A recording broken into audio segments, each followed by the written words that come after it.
jungle. Jat तालुक्यातील लवंगा गावात काळा बाजार करण्यासाठी रेशनिंग तांदळाची वाहतूक, 10 लाखाचा तांदूळ जप्त.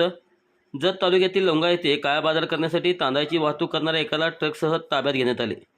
उमदी पोलिसांनी मोठी कारवाई करत तांदळाचा काळा बाजार करणाऱ्याला मोठा दणका दिला आहे.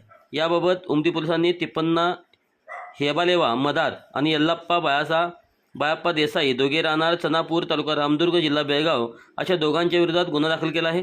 त्यांच्याकडून एका ट्रकसह तब्बल 10 लाख रुपये किमतीच्या 776 गोण्या पोलिसांनी जप्त केल्या आहेत.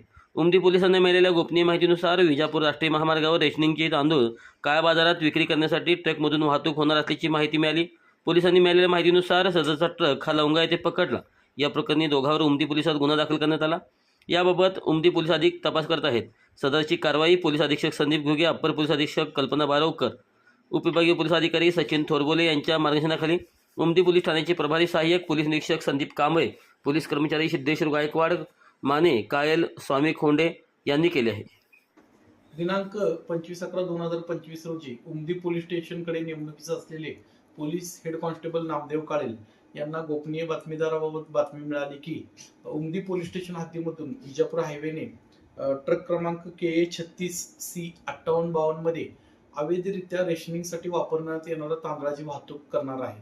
सदर बातमीप्रमाणे आम्ही सर्व स्टाफने तिथे लवंगा या गावामध्ये सापळा रचला असता सदरचा ट्रक हा रेशनिंगच्या तांदळाची अवैध वाहतूक करताना मिळून आलेला आहे.